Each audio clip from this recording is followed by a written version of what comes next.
Assalamualaikum warahmatullahi wabarakatuh. Ketemu lagi dengan saya, Denny Handayani di channel MATLAB.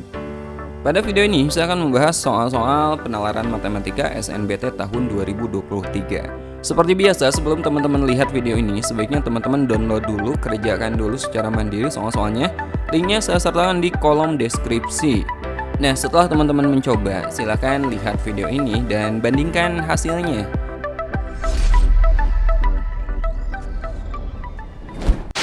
Oke, sebelum saya membahas soal SNBT, ada disclaimer dulu untuk video ini.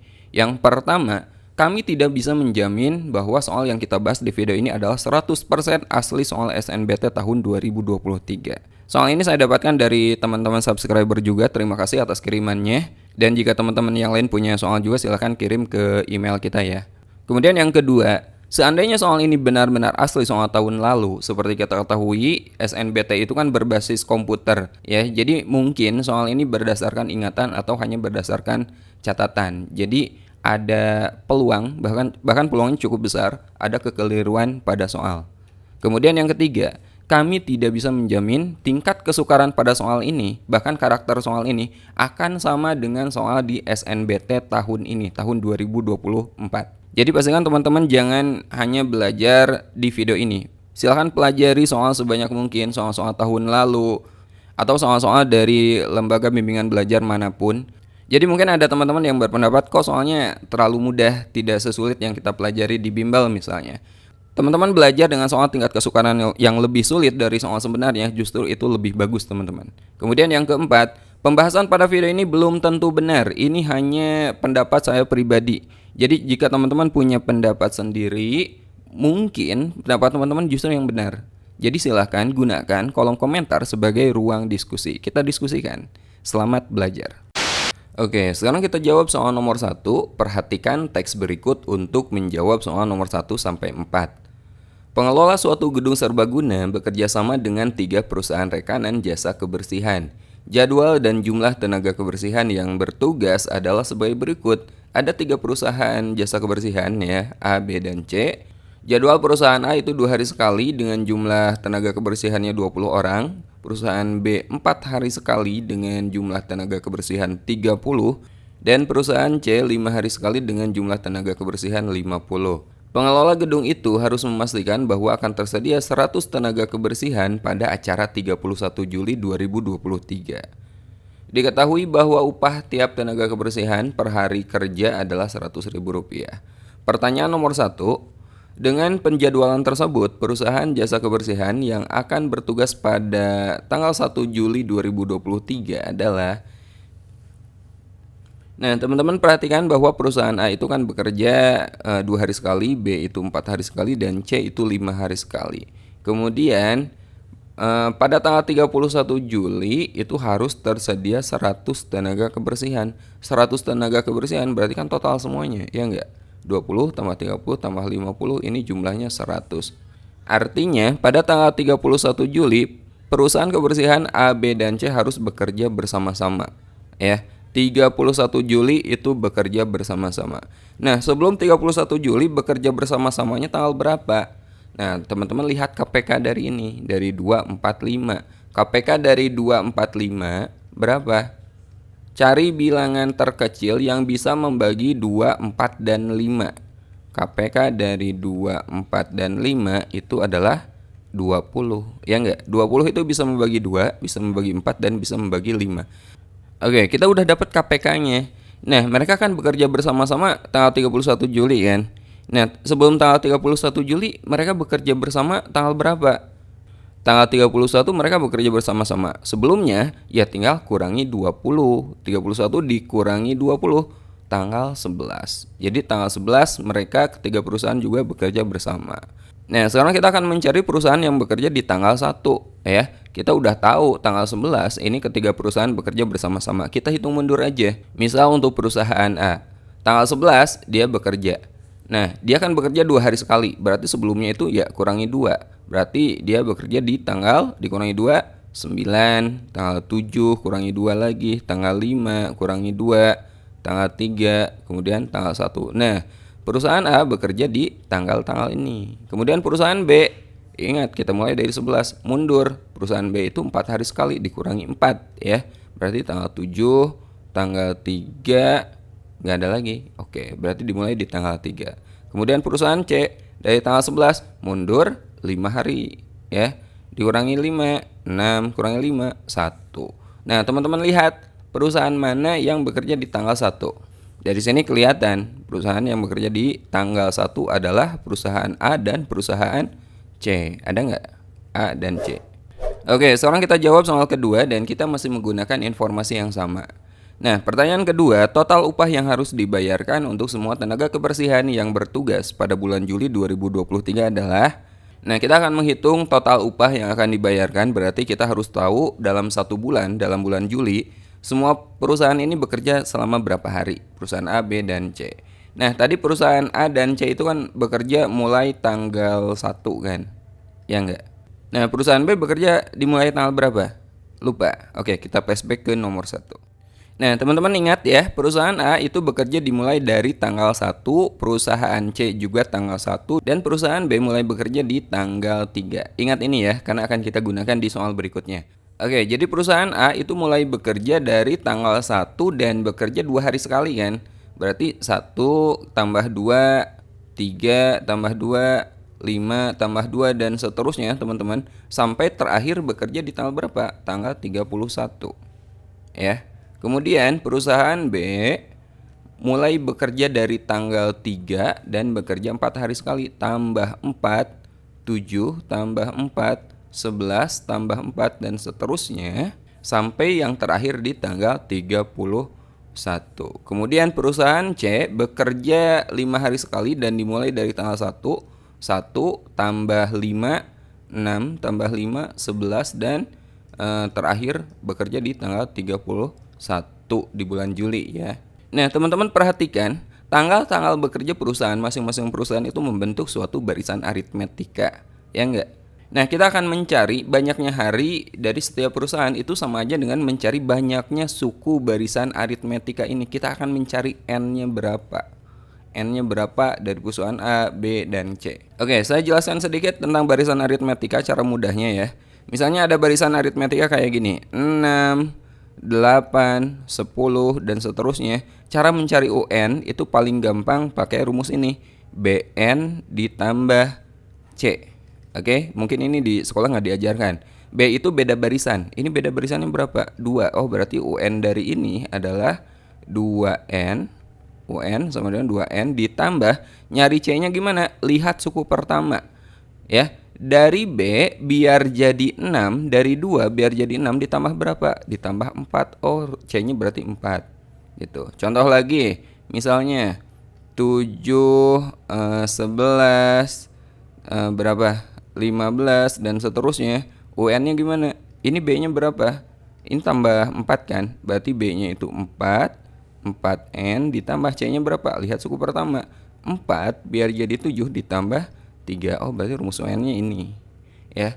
Jadi untuk yang A, UN-nya gimana? UN itu di BN tambah C. Di sini B-nya berapa? B-nya kan 2. Berarti 2N. Nyari C-nya, lihat suku pertama, 1. 2 biar jadi 1 diapain? Dikurangi 1. Ya, UN-nya berarti 2N min 1.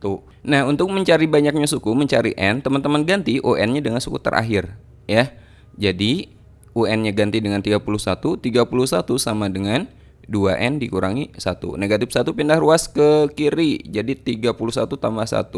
32 sama dengan 2N. Maka N-nya adalah 32 dibagi 2. N-nya 16. Artinya dari tanggal 1 sampai tanggal 31 ada 16 tanggal gitu. Ya, jadi perusahaan A bekerja 16 hari. Perusahaan B, UN-nya gimana? Ini B-nya berapa? B-nya 4 kan? Berarti 4N. 4 biar jadi 3 diapain? Dikurangi 1. UN-nya ganti dengan 31. 31 sama dengan 4N dikurangi 1 min 1 ke kiri jadi 32 sama dengan 4N. Maka N-nya adalah 32 dibagi 4. N-nya 8. Kemudian perusahaan C, UN sama dengan, ini tambah 5 kan? Berarti 5N, 5 biar jadi 1 dikurangi 4. UN-nya ganti dengan 31. 31 sama dengan 5N dikurangi 4, ini pindah jadi 35 sama dengan 5N, maka N-nya adalah 35 dibagi 5, 7. Nah ini artinya di bulan Juli perusahaan A bekerja 16 hari, perusahaan B 8 hari, perusahaan C itu 7 hari. Kita akan menghitung gajinya sekarang ya. Sebelum itu saya hapus dulu bagian ini teman-teman. Oke, sekarang kita akan menghitung gaji yang diterima oleh perusahaan A. Perusahaan A itu bekerja 16 hari. Jadi 16 kali banyaknya tenaga kebersihan dari perusahaan A itu ada 20 ya. Berarti kali 20 dan gaji per orangnya itu adalah 100.000 kali 100. Nanti dalam ribuan ya. Berarti ujungnya kita kali 1000. Jadi kita peroleh 16 kali 2 32 tambahin 0 1 2 3 ya, gini. Kemudian perusahaan B bekerja 8 hari, berarti 8 kali banyaknya tenaga kebersihan 30, kemudian kali upahnya 100.000. Sama dengan 8 kali 3, 24, nolnya 3. Kemudian perusahaan C bekerja 7 hari teman-teman, ya, 7 kali banyaknya tenaga kebersihan 50, kemudian kali 100. 7 kali 5, 35, nolnya 1, 2, 3. Gini, kita jumlahkan aja. 2 tambah 4, 6, 6 tambah 5, 11, 1 kesini 1, 4, 5, 6, 9. 91.000, ini kan dalam ribuan, artinya 91 juta teman-teman. 91 juta, jawabannya adalah B. Oke, sekarang kita jawab soal ketiga dan kita masih menggunakan informasi yang sama. Pertanyaannya, berapa hari pengelola gedung tersebut tidak ada jasa kebersihannya di bulan Juli 2023? Untuk menjawab soal ini, cara paling aman kita membuat daftar tanggal berapa aja masing-masing perusahaan ini bekerja. Oke, kita selesaikan dengan cara manual ya. Nah, tanggal 1 sampai tanggal 31. Tadi perusahaan A itu bekerja mulai tanggal 1 dan bekerja 2 hari sekali ya. Jadi 1, 3, 5 dan seterusnya sampai tanggal 31. Ini yang saya tandai warna merah itu tanggal perusahaan A bekerja. Kemudian perusahaan B itu bekerja 4 hari sekali dimulai dari tanggal 3 teman-teman. Ya, yang warna hijau itu berarti tanggal-tanggal perusahaan B dia bekerja. Kemudian perusahaan C bekerja 5 hari sekali dan dimulai dari tanggal 1, tanggal 1, tanggal 6, 11 dan seterusnya. Nah, di sini saya sudah menandai tanggal-tanggal berapa aja perusahaan A, B dan C bekerja ya. Teman-teman lihat tanggal mana yang tidak ada tandanya, artinya tidak ada perusahaan yang bekerja di tanggal itu. Tanggal 2, 4, 8, kemudian 10, 12 dan totalnya ada berapa? 1, 2, 3, 4, 5, 6, 7, 8, 9, 10, 11 ada 12 ya. Jadi tidak ada jasa kebersihan itu ada 12 hari. Oke, kita lanjut soal keempat dan kita masih menggunakan informasi yang sama.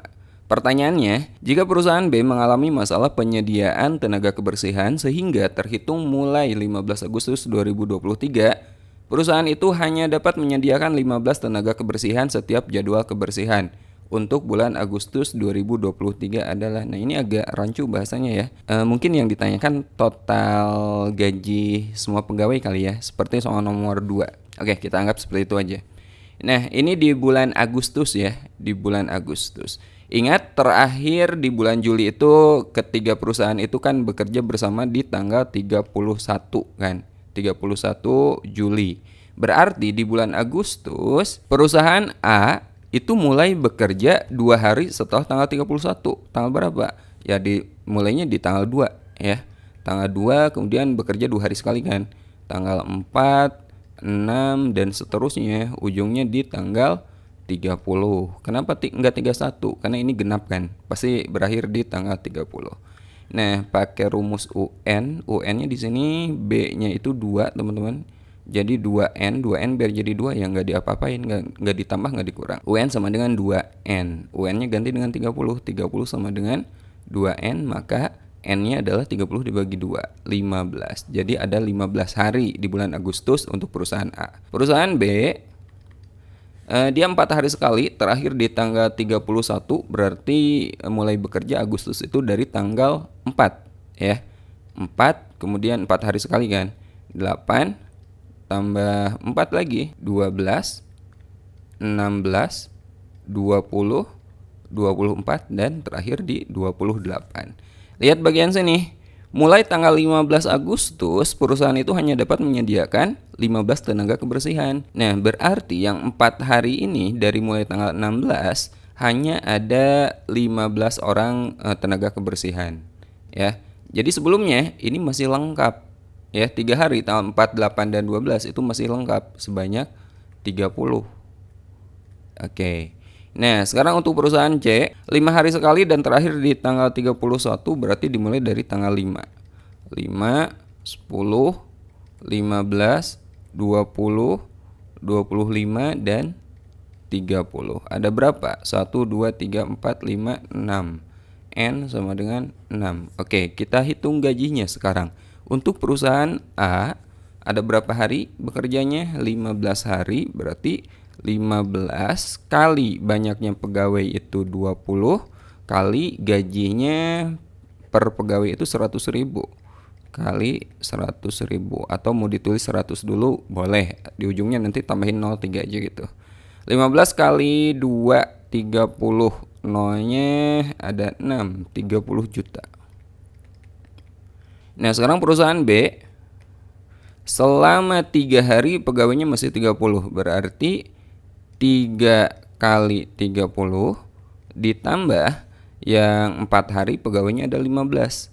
4 kali 15 kemudian dikali 100.000 sama dengan 3 kali 30 90. 4 kali 15 60. 90 tambah 60 150. Ya, 150 berarti 15 juta. 15 juta. Kemudian perusahaan C, berapa hari ini? 6 ya. 6 kali pegawainya ada 50 kali 100.000. Maka kita beroleh 6 kali 50 300 tambahin 05 berarti 30 juta. 30 juta. Nah, gitu. Jadi kalau kita jumlahkan semuanya 30 tambah 30 60 tambah 15 75 juta, teman-teman. 75 juta. Ini total gaji yang harus dibayarkan di bulan Agustus. Ada nggak? Oh, ternyata nggak ada ya. Yang mana? Mungkin ini saya ada kesalahan hitung. Silakan teman-teman coba lagi ya caranya seperti itu. Atau kalau memang perhitungan kita udah benar dan ternyata nggak ada, mungkin ini soalnya mesti rancu sih. Yang ditanyakannya apa? Silakan dicek lagi pendapat teman-teman gimana, kita diskusikan di kolom komentar ya. Oke, sekarang kita lanjut soal kelima. Perhatikan teks berikut untuk menjawab soal nomor 5 sampai 8. Sebuah kolam ikan berbentuk balok memiliki alas persegi dengan luas alas 900 desimeter persegi dan tinggi T desimeter. Sebelum diisi air, bagian dinding dalam dan alas kolam akan dicat terlebih dahulu. Sebuah keran mengalir sebanyak 1 desimeter kubik tiap 10 detik ke kolam, sehingga setengah kapasitas kolam terisi untuk selanjutnya ditambahkan sejumlah ikan. Diketahui bahwa tiap 6 ekor ikan membutuhkan minimal 15 ini desimeter kubik harusnya. Desimeter kubik air. Oke. Pertanyaannya, klik pada kolom yang sesuai untuk tiap pernyataan berikut. Oh ya, nanti kan berbasis komputer ya, jadi jawabannya nanti diklik, teman-teman. Nah, kita lihat yang kita butuhkan pertama volume ya. Volume itu adalah luas alas kali tinggi. Jadi di sini luas alasnya 900 desimeter persegi, 900 kali tingginya adalah T desimeter. T ya, desimeter kan, berarti desimeter kubik satuannya. Nah, tidak semua bagian kolam itu diisi air, teman-teman. Yang diisi hanya setengah kapasitas. Berarti kita cari volume setengahnya. Setengahnya berarti 900 T dibagi 2, 450 T desimeter kubik. Lihat pernyataan pertama. Jika T sama dengan 10, maka jumlah maksimal ikan pada kolam adalah 1620 ekor. Untuk T sama dengan 10, kita masukkan ke sini karena yang diisi air hanya setengahnya. V setengah itu sama dengan 450 kali 10. 450 kali 10. Nah, sekarang kita cari banyaknya ikan. Banyaknya ikan berarti volume ini 450 kali 10 kita bagi dengan 15. Kemudian kita kali dengan 6 ekor. Kita kali dengan 6.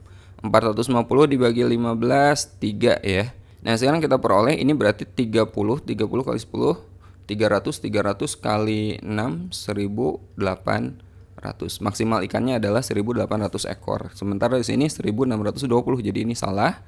Kemudian untuk T sama dengan 12. Oh ya, mungkin di soal teman-teman ada yang T sama dengan 2 itu salah ketik ya. Udah kita update soalnya di matlab.net. Nah, sekarang untuk T sama dengan 12 caranya sama, kita cari volume setengahnya dulu, berarti 450 kali 12. Banyaknya ikan adalah 450 kali 12 dibagi 15 kali 6. 45 bagi 15, 3, berarti 30 kali 12 kali 6. 12 kali 6, 72, 72 kali 30, 72 kali 3 aja, 6, ini 21. Berarti 2160, 2160, 2160 benar. Sekarang untuk T sama dengan 14, berarti V setengahnya adalah 450 kali 14, banyaknya ikan, 450 kali 14 dibagi 15 kali 6. Coret, ini 3, 30 kali 14 kali 6. 30 kali 6, 180, 180 kali 14, 18 kali 14 berapa? 84, 32, 2, 3, 1, 4, ini 7, ini 18 kali 1, 18. 2, 15, ke sini 1, 2, 2520 teman-teman. Di sini 2700. Salah ya? Salah. Oke. Nah, jadi jawabannya seperti ini. Salah, benar, dan salah. Oke, sekarang kita jawab soal nomor 6 dan kita masih menggunakan informasi yang sama dengan soal sebelumnya. Untuk pertanyaan ke-6, berapakah waktu yang dibutuhkan untuk mengisi kolam dengan air? Ingat, kolam tersebut tidak seluruhnya diisi air sampai penuh, teman-teman. Yang diisi itu hanya setengahnya ya. Jadi yang diisi itu hanya setengah dari volumenya. Berapa tadi? 450 T. Ini yang diisi air. Untuk menentukan waktu yang dibutuhkan, kita akan menggunakan debit. Debit air. Debit itu adalah volume dibagi waktu. Volume dibagi waktu. Ada nggak di soal informasi tentang debit? Nah, lihat. Keran mengalirkan air sebanyak 1 desimeter kubik setiap 10 detik. Berarti 1/10. Nah, ini debitnya teman-teman. Dari rumus debit ini, kalau kita mau nyari waktu, gimana? Nyari waktu berarti volume dibagi debit, ya. Waktu yang dibutuhkan itu sama dengan volume dibagi debit.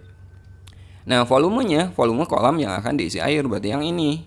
450 T dibagi debitnya 1/10. Jadi kita peroleh waktunya adalah 450 T dibagi 1/10, itu sama aja dengan dikali 10/1 gitu kan.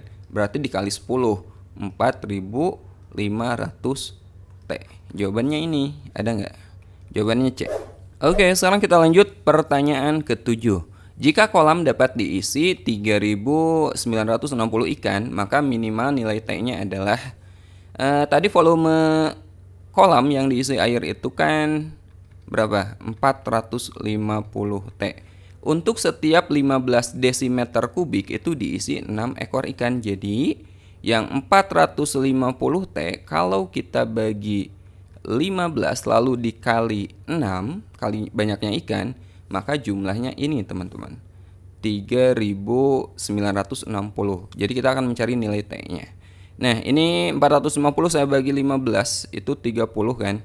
Jadi kita peroleh 30 T kali 6 itu 180 T sama dengan 3960. Maka T-nya berapa? 3960 kita bagi dengan 180. Nolnya kita coret aja.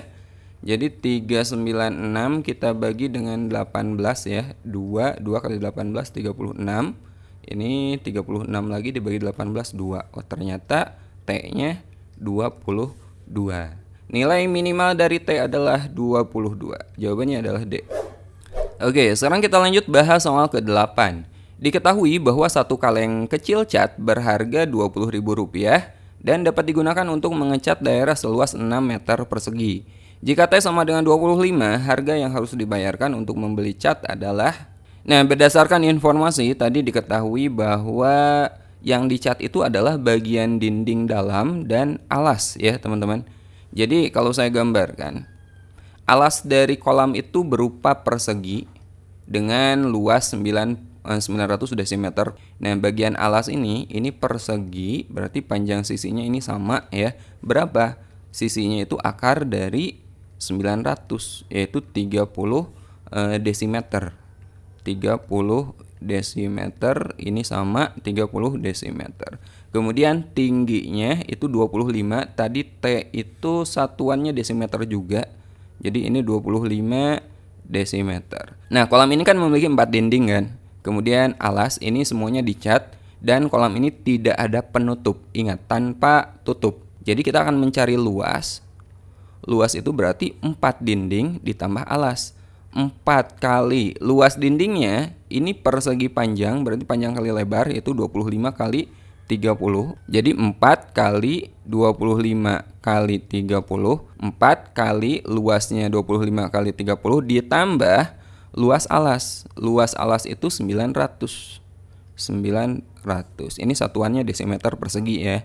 Jadi 4 kali 25 itu 100, 100 kali 30 berarti 3000 ditambah 900. Jadi 3900 satuannya desimeter persegi. Ini luas seluruhnya. Nah, lihat satu kaleng cat itu bisa untuk mengecat daerah 6 meter persegi. Meter, hati-hati ya. Di sini kita dapat desimeter, di sini meter. Ingat, 1 meter persegi itu sama dengan 100 desimeter persegi. Jadi 3900 desimeter persegi itu berapa meter persegi? Dibagi 100, 39 meter persegi. Jadi ini 39 meter persegi teman-teman. Ya. Setiap 6 meter persegi satu kaleng cat. Berarti ini dibagi 6. 39 kita bagi 6. Berapa cat yang dibutuhkan? 39 dibagi 6 berarti 6, sekian kan. Nah, kita kan nggak mungkin beli cat 6, sekian kan. Pasti harus utuh. Berarti kita belinya ya 7 kaleng cat. 7 kaleng cat. Satu kaleng harganya 20.000. 7 kali 20.000 140.000 rupiah. Ada nggak? Jawabannya adalah E. Oke, sampai sini dulu untuk video bagian 1 nomor 9 sampai 20 saya bahas di video bagian kedua. Jika teman-teman suka dengan video ini, jangan lupa untuk klik tombol like dan bagikan ke teman yang lainnya agar video ini bisa bermanfaat. Dan jangan lupa juga untuk klik tombol subscribe agar teman-teman tidak ketinggalan video berikutnya. Juga tidak ketinggalan informasi seputar SNBT yang biasanya kita share di bagian komunitas pada channel ini. Sampai sini dulu. Assalamualaikum warahmatullahi wabarakatuh.